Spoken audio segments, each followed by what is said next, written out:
Bonjour à tous, je suis ravi de vous retrouver aujourd'hui. Alors aujourd'hui, je vous retrouve pour une vidéo spéciale au boulot. C'est-à-dire que on a tous des boulots différents, on a tous des contraintes au boulot qui sont différentes, contraintes physiques et psychologiques et émotionnelles, tout ce que vous voulez. Et donc aujourd'hui, j'aimerais vous proposer une petite routine pour le haut du corps, notamment pour les personnes qui travaillent assises devant un ordinateur.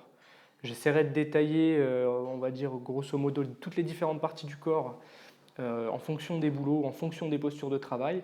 Et là, aujourd'hui, on va s'attaquer à toutes les personnes qui vont travailler devant un ordinateur, qui vont travailler assises et qui vont devoir rester quasiment toute la journée devant cet ordinateur à quasiment pas bouger.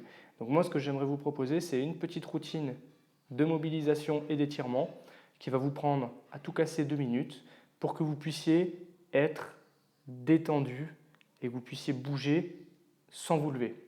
Donc aujourd'hui, je vais vous proposer une routine. Voilà, donc le cadrage est presque parfait parce que ça va s'arrêter en fait au niveau du diaphragme. Donc je baisserai un petit peu la caméra tout à l'heure pour vous montrer les mobilisations au niveau des côtes. Mais voilà, en gros, on va s'attaquer du cou jusqu'au diaphragme pour vraiment détendre toute la partie haute et les épaules. Je vous retrouve tout de suite. Alors le premier exercice, c'est un exercice qui est vraiment tout bête, mais que peu de gens connaissent. C'est-à-dire que je vais vous montrer ça de profil. Là, ouais, c'est bon, on voit bien. Donc ce que vous faites, c'est que vous croisez les mains sur les épaules, donc bras croisés l'un sur l'autre. Une fois que c'est croisé, vous regardez bien droit devant vous. Vous levez les coudes à l'horizontale, donc horizontale par rapport au sol, j'entends. Et là, ce que vous faites, c'est que vous allez pousser les coudes en avant et envoyer un tout petit peu la tête en arrière. Et là, vous allez voir, ça va tirer sur tout le trapèze et tout l'arrière du cou. Donc là, en fait, vous faites un étirement du trapèze et des muscles entre les omoplates. Donc vous tenez l'étirement une dizaine, une quinzaine de secondes, vous relâchez et vous pouvez le renouveler 2, 3 fois, pareil, 10-15 secondes. Donc ça va être pour la partie au niveau du cou et la partie entre les omoplates. Vous avez une variante qui consiste en fait à vous mettez une main sur l'épaule, vous passez l'autre main dessous et vous allez essayer d'aller chercher le plus loin possible derrière et vous vous penchez en avant comme ceci. Et là en fait vous voyez je fais vraiment le dos rond et les omoplates s'écartent très très fortement. Donc là vous avez un étirement un petit peu plus ciblé sur les muscles entre les omoplates et un petit peu moins sur le trapèze. Les deux sont très bien, vous pouvez faire les deux, il n'y a aucun problème. Pour passer de l'un à l'autre, la position du premier, j'horizontalise les coudes, je pousse en avant. Je veux passer sur le deuxième, je me penche en avant. Voilà, ça va aussi vite que ça. Maintenant, j'aimerais vous proposer un exercice sur les cervicales et le haut du dos.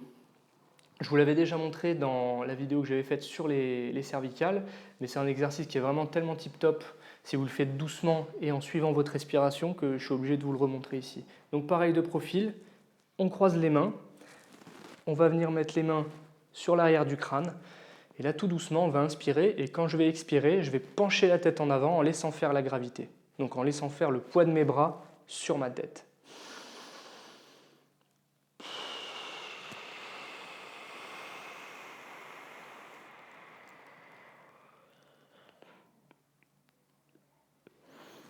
Voilà. Alors, faites bien attention de ne faire que le cou et le haut du dos, pas de pencher en avant. C'est vraiment un mouvement qui se situe voilà, vraiment ici, quoi. Donc ça, pareil, toujours le faire sur la respiration. Toujours sur l'expiration, toujours doucement, toujours en dessous de la douleur. N'allez pas dans la douleur si ça vous fait mal, ça sert strictement à rien, à part déclencher des mécanismes de protection qui, d'autant plus, vont vous faire mal, quoi. Donc voilà, c'est pas le but. Ensuite, on va passer aux épaules. Donc là, pour les épaules, c'est tout bête. On met les mains comme ça, on met les mains comme ça en prière, croisées, comme vous voulez, juste que les mains soient collées. Voilà, il n'y a pas de... Juste vous collez les mains, vous les mettez en prière comme ça. Vous les levez le plus haut possible au plafond. Alors, une fois que vous êtes en haut, moi j'aime bien prendre les mains comme ça, pour en fait prendre une main et après, en fait vous allez tirer le plus haut possible. C'est simple. Vous allez essayer de vous auto-grandir. Donc vous levez les épaules en l'air. Vous voyez, vous venez faire en fait étau avec la tête. Vous prenez votre tête en étau avec vos bras et vous allez pousser, vous auto-grandir. Et là, vous allez aller un coup à droite, un coup à gauche. un coup à droite, un coup à gauche. Donc ça va mobiliser, ça va étirer le grand dorsal et ça va mobiliser également la partie à l'arrière, donc le dos. Voilà, simplement. On peut passer également au niveau des coudes. Si vous tapez beaucoup sur le clavier, ça va être pas mal d'étirer les avant-bras devant et derrière. Donc pour étirer les avant-bras sur la partie du dessus, vous posez le coude sur la table, vous prenez la main, vous laissez tomber votre main en fait vers vous, vous prenez la seconde main et vous venez doucement replier les doigts, le pouce vers l'intérieur. Passivement, hein. Vous ne fermez pas et vous ne faites pas ça parce que vous allez être limité. Vous laissez la main tomber vraiment qu'elle soit toute molle. Vous prenez l'autre main et en fait ce que vous allez faire c'est que vous allez vraiment rabattre la main pour fermer les doigts. Et en fermant les doigts, vous allez voir que ça va tirer sur le haut de la main et ça va venir tirer également ici. Autre étirement pour les gens qui ont tendance à avoir des douleurs sur cette zone-là, qui ont des fausses épicondylites, des fausses tendinites, ce que vous pouvez faire, c'est presque le même étirement, sauf que là, vous allez vraiment, vous tendez la main, vous voyez, vous la laissez tomber devant vous et vous allez faire une rotation comme ça. Et avec l'autre main, vous accentuez un tout petit peu la flexion du poignet et la rotation. Et là, vous allez voir que ça va tirer en fait juste sur le dessus. Donc, je vous le remontre. Ça, c'est vraiment le global pour assouplir un peu le poignet, pour vraiment venir chercher un petit peu plus d'amplitude. Et si vous avez effectivement des douleurs sur le dessus du coude, là, poignet devant soi, on le laisse pendre et en fait, on va venir amener les doigts vers l'extérieur. Et on cherche vraiment à aller le plus possible sur l'extérieur. Et déjà, rien que là, on doit sentir que ça tire un petit peu ici. Et donc, pour accentuer, je garde le bras tendu et je viens juste accentuer la flexion du poignet, simplement. Voilà. Pour l'autre partie, c'est pareil, c'est encore plus simple. On tend le bras, vous le connaissez. Avec l'autre main, on attrape les poignets, on attrape les doigts, pardon, et on tire les doigts vers soi doucement. Et là, ça va tirer voilà, sur tout l'avant-bras.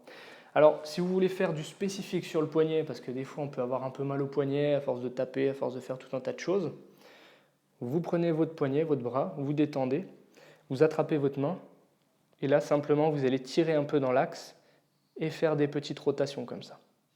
Ça va désimpacter le poignet, ça va vraiment le soulager. Donc vous pouvez faire ça, le tirer dans l'axe et désimpacter, évidemment à faire des deux côtés à chaque fois. Pareil au niveau du pouce, vous attrapez votre pouce, vous tirez et vous relâchez, des deux côtés. Alors, je vous le montre, attrapez pas uniquement le pouce ici, hein. Essayez vraiment d'englober tout le pouce, là, limite jusqu'à l'angle de flexion du poignet sur le côté. Vous voyez, vous prenez le pouce comme ça, et là vous allez essayer de tirer sur le dessus. Vraiment pour désimpacter toute la colonne du pouce.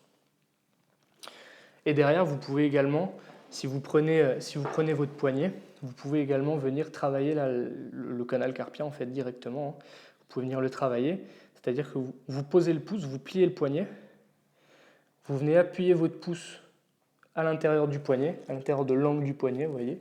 Et là, ce que vous faites, c'est simplement vous redresser. Et en redressant, votre pouce va glisser, ça va venir faire un trait tiré en fait tout seul. Donc vous allez faire en fait un massage au niveau du ligament du canal carpien. Donc n'hésitez pas à appuyer, il ne faut pas que ce soit hyper douloureux, mais voilà, vous pouvez appuyer, c'est une zone qui reste quand même assez peu sensible normalement. Donc à part si vous avez un canal carpien, dans ce cas-là, ne le faites pas. Il y a d'autres exercices que je détaillerai dans une autre vidéo. Ensuite, je vais baisser un petit peu la caméra pour vous montrer les exercices en fait sur le diaphragme et sur les côtes. Hop, alors voilà. Donc vous êtes assis dans la chaise, vous êtes posé confortablement, le dos bien calé sur le dossier, et on va venir travailler le diaphragme. Donc le diaphragme, là vous avez les côtes et là vous avez le ventre. Vous allez passer en fait vos doigts le long des côtes et vous allez essayer de venir passer tout doucement les doigts sous les côtes, de préférence en soufflant. Donc je vais vous le montrer, je ne vais pas parler parce que c'est compliqué de le faire en parlant, pour vous montrer exactement à quoi ça ressemble. Donc vous commencez vraiment à la pointe du sternum.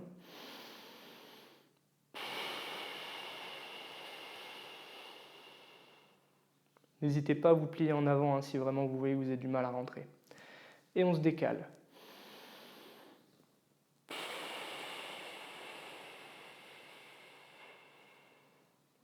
Donc vous voyez, là, je peux vraiment rentrer. Hein. Là, je m'attrape les côtes, quoi. Et allez-y doucement, il ne faut pas que ce soit douloureux, il ne faut pas que ce soit sensible. On recommence jusqu'à l'extérieur.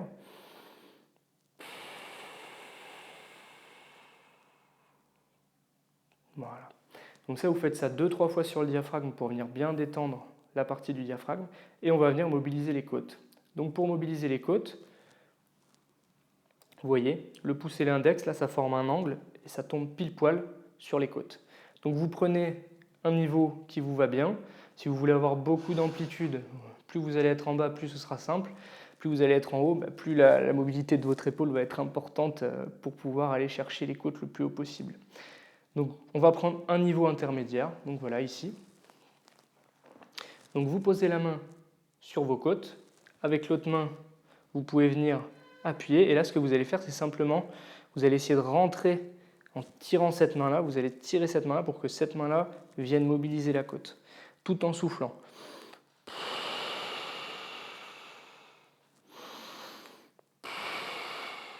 Et ça, vous faites ça sur tous les étages que vous voulez le long de la colonne. Voilà. Hop, je vous retrouve tout de suite. Donc voilà, donc on récapitule. La tête en avant, on pousse, on écarte, on s'étire, le poignet, comme ça, le poignet, les côtes et le diaphragme. Voilà. J'espère que cette vidéo vous aura plu. Vous en avez pour 30 secondes à tout faire. Je vous souhaite une très bonne journée et je vous dis à très bientôt. Au revoir.